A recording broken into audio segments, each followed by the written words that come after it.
আসসালামু আলাইকুম প্রিয় দর্শক, মুরাদনগরে একজন সংখ্যালঘু হিন্দু গৃহবধূকে ধর্ষণ এবং তারপর তার ভিডিও সোশ্যাল মিডিয়ায় ছড়িয়ে দেওয়া, এই যে বড় দুটো অপরাধ, এটাকে কেন্দ্র করে এই মুহূর্তে সারা দেশে তোলপাড় হচ্ছে। মানুষ এর বিচার চাচ্ছে, আমরাও বিচার চাচ্ছি এবং আমরা দৃষ্টান্তমূলক সাজা দাবি করছি।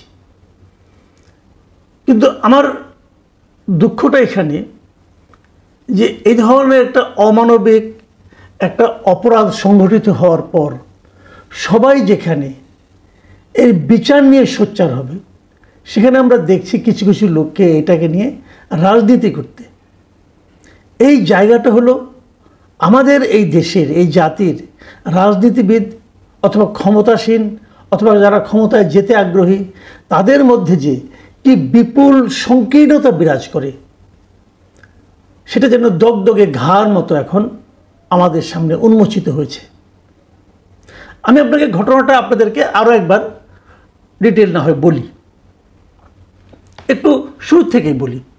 মূল ঘটনাটা হলো যে এই মুরাদনগরে এই হিন্দু পরিবারটি, এক ভদ্রলোক, তার নাম হলো ফজর আলী, তার কাছ থেকে 50,000 টাকা নিয়েছিল। বিনিময়ে তারা টাকার সঙ্গে 4,000 টাকা সুদ দিবে এই শর্তে। কদিন আগে ফজর আলী গিয়েছিল, টাকা ফেরত চেয়েছে, তারা কয়েকদিন সময় চেয়েছে। এর মধ্যে গত বৃহস্পতিবার রাতে এসে তারা ওই বাড়িতে এসে আবার নক করেছে যে তার টাকা ফেরত দিতে হবে। ওই সময় ওই বাড়িতে ওই ভদ্রমহিলা ছিলেন। ওইটা হলো ওই ভদ্রমহিলার বাবার বাড়ি। উনি ওনার শ্বশুর, ওনার হাজব্যান্ড দেশের বাইরে থাকেন, শ্বশুর বাড়ি থেকে বাবার বাড়িতে বেড়াতে এসেছিল। ঘরে ওই সময় ওই ভদ্রমহিলা এবং তার 2 সন্তান ছিল, ছোটো ছোটো সন্তানটা ঘুমিয়েছিল। আর তার বাবা মা একটা ধর্মীয় কাজে বাইরে গিয়েছিলেন। তার একটা ভাই আছে, তিনি পাশের গ্রামে উনি কাজ করেন, সেখানে গিয়েছিলেন। এই সময় ফজর আলী সেই বাড়িতে ঢুকে এবং জোর করে ঢুকে, দরজা ভেঙে ঢুকে এবং সে ধর্ষণ করে মহিলাকে গায়ের জুড়ে। এবং এমনি হইচই হয়, চিৎকার চেঁচামেচি হয়, আশেপাশের লোকজন আসে এবং তাকে হাতে নাতে ধরে এবং ওই ফজর আলীকে তারা এখানে উত্তম মধ্যমও দেয়। এরপর যে ঘটনাটা ঘটে সেটা হলো বিভিন্নভাবে আমরা যেটা জানতে পেরেছি, বিশেষ করে ওই ধর্ষিতা রমণীর যিনি ভাই, তার ভাষ্যটা আমরা গুরুত্ব সহকারে নিচ্ছি। এই ভদ্রলোক বলেছেন যে এই ফজর আলীর ভাই শাহপরাণ, তার সঙ্গে 2 ভাইয়ের মধ্যে একটি ঝামেলা ছিল এবং এই ঝামেলাকে কেন্দ্র করে তার ভাই নিজে এই ঘটনার ছবি তুলেছে, নিজে এবং তার লোক দিয়ে, এবং সেই ছবিটা সোশ্যাল মিডিয়ায় ছড়িয়ে দিয়েছে। এই হলো ঘটনা। এই ঘটনাকে কেন্দ্র করে পরদিন ওই ভদ্রমহিলা থানায় মামলা করেছেন। এরকম অনেক কিছু হয়েছে। প্রথম দিকে দেখা গেল যে এইটা ভিডিওটা ছড়িয়ে পড়ার পর নানা ধরনের বিকৃত মানুষ আমাদের এই সমাজে আছে, তারা সেক্ষেত্রে মজা নেওয়ার চেষ্টা করলো। এবং তারপর দেখা গেল কেউ কেউ বলতে শুরু করলো যে এই ফজর আলীর সঙ্গে ওই হিন্দু ভদ্রমহিলার একটা বিবাহ বহির্ভূত সম্পর্ক আছে এবং এটা একটা মোটেই ধর্ষণের কিছু নয়। এরকম নানাভাবে ওই মহিলার অভিযোগকে, ঘটনাটাকে ছোট করে দেখানোর একটা প্রবণতা শুরুর দিকে আমরা দেখলাম। তারপর পুলিশ সেখানে গেল, পুলিশ তদন্ত করলো এবং পুলিশ বলল যে না, এটা সে ধরনের কোনো অন্যরকম কোনো সম্পর্কের কোনো সুযোগ নেই। মহিলাটা আসলে পাশবিক নির্যাতনের শিকার হয়েছে। মহিলাটা একটু সহজ সরল, এইটুকুই, যে কারণে হয়তো অনেকে অন্যরকম ধারণা করেছে। কিন্তু পুলিশ বিষয়টাকে বেশ গুরুত্ব সহকারেই নিয়েছেন। এখন মামলা হয়েছে একাধিক। একটা ধর্ষণের মামলা, আরেকটা হলো ভিডিও কারা ছড়িয়েছে তাদের বিরুদ্ধে পর্নোগ্রাফির মামলা। যারা ভিডিও ছড়িয়েছেন তারাও কিন্তু অত্যন্ত বড় অপরাধ করেছেন। তারা তো ভিডিও করতেই পারেন না, 1 নম্বর। দ্বিতীয় কথা হলো, যদি করে থাকেন সেটা ওরা পুলিশকে দিতে পারেন এভিডেন্স হিসেবে, কিন্তু তারা সোশ্যাল মিডিয়ায় সে ছড়িয়ে দিলেন কেন? এই ঘটনাগুলো নিয়ে আলোচনা, হইচই, এবং এরই মধ্যে আসামিদের মধ্যে বেশ কয়েকজন গ্রেপ্তার হয়ে গিয়েছে।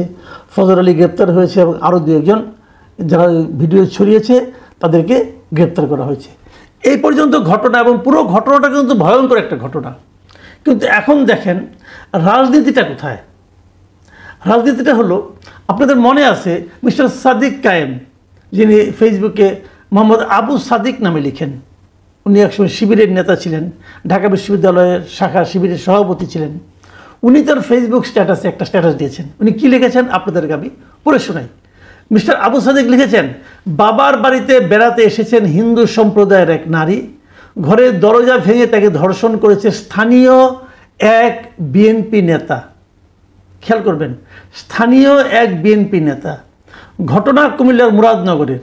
আমাদের জুলাই বিপ্লব হয়েছে জনতার নিরাপত্তা দেওয়ার জন্য। নির্যাতিত বোনটির কাছে এখন কি জবাব দিব আমরা? 5ই আগস্টের পর থেকে বিএনপি, ছাত্রদল এবং যুবদলের বিরুদ্ধে এত বেশি ধর্ষণের অভিযোগ এসেছে যে এসব ঘটনাকে আমরা এখন আর বিচ্ছিন্ন বলার সুযোগ নেই। ক্ষমতায় যাওয়ার পূর্বেই দলটি পুরোপুরি নিয়ন্ত্রণহীন হয়ে পড়েছে। খোদ পার্টির চেয়ারম্যানও সম্ভবত আর নেতাকর্মীদের উপর নিয়ন্ত্রণ ধরে রাখতে পারছেন না। ক্ষমতা পেলে তখন এই নেতাকর্মীদের নিয়ন্ত্রণ করবেন কিভাবে? এটা আমি যখন পেয়েছি তখন পর্যন্ত এখানে 5100 কমেন্ট পড়েছে এবং 1700 ব্যক্তি এটাকে শেয়ার করেছে। মানে এটা বিপুল জায়গায় ছড়িয়ে গেছে। এর মধ্যে আরও কত কি হয়েছে আমি বলতে পারবো না। কিন্তু প্রশ্নটা হলো, উনি কি করে বুঝলেন যে স্থানীয় বিএনপি নেতা এই ঘটনা ঘটিয়েছে? এর মধ্যে বিভিন্ন এলাকাবাসী, ওখানকার যারা জনপ্রতিনিধি, তাদের সঙ্গে কথা বলে যে খবরটা এসেছে বিভিন্ন পত্রপত্রিকায়, আমি প্রথম আলোতে যে খবরটা পেলাম যে সেই ধর্ষক যে ব্যক্তি, সেই লোক নিজেকে একসময় পরিচয় দিত যে সে আওয়ামী লীগের পান্ডা। এই ফজর আলী নিজেকে একসময় আওয়ামী লীগের পান্ডা হিসেবে পরিচয় দিত। আসলে সে একজন চিহ্নিত মাদক কারবারি এবং এলাকায় সে জোয়ার আসর বসে অনেক পরিবারকে নিঃস্ব করেছে। এবং 5ই আগস্টের পর সে নিজেকে বিএনপির লোক বলে পরিচয় দিতে শুরু করে।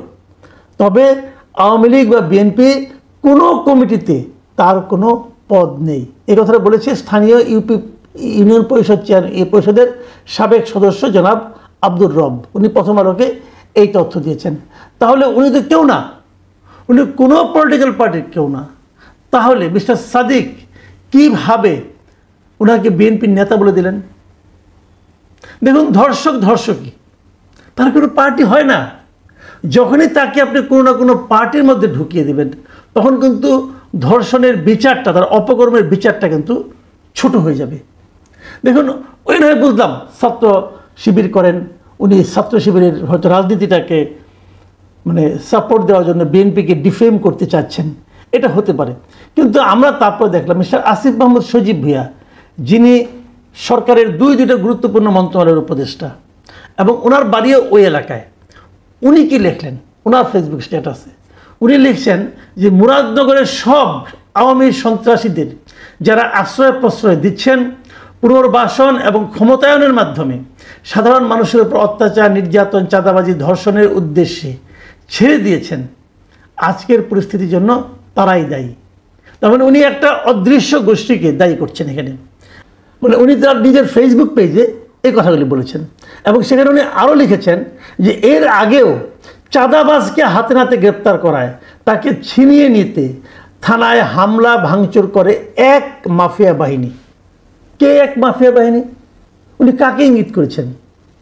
সবাই জানে গত কয়েক মাস ধরে আসিফ মাহমুদ সজীব ভুঁইয়া মুরাদনগরকে কেন্দ্র করে যে সমস্ত কথাবার্তা বলছেন, তার মূল লক্ষ্য, আক্রমণের লক্ষ্য কিন্তু স্থানীয় বিএনপির নেতাকর্মীরা।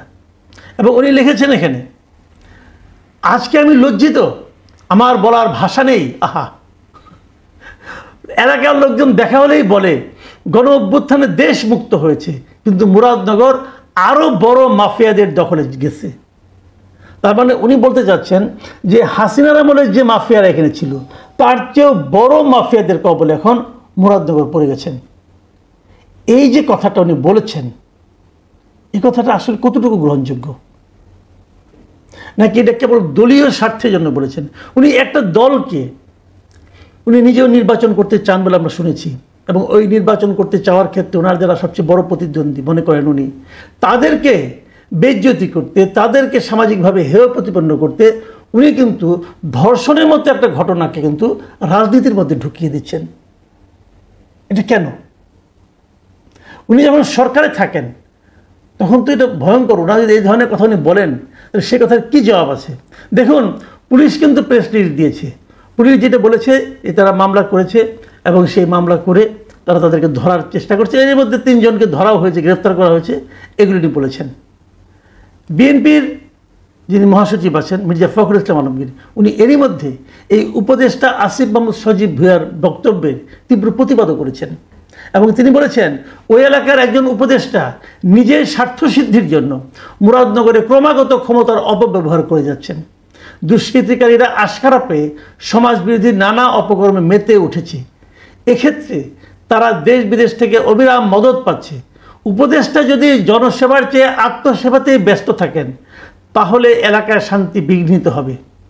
মুরাদনগরের বাসিন্দা উপদেষ্টা হওয়ার পর থেকেই আওয়ামী এমপিদের মতো এলাকায় আধিপত্য ও প্রভাব বিস্তারে ব্যস্ত রয়েছেন।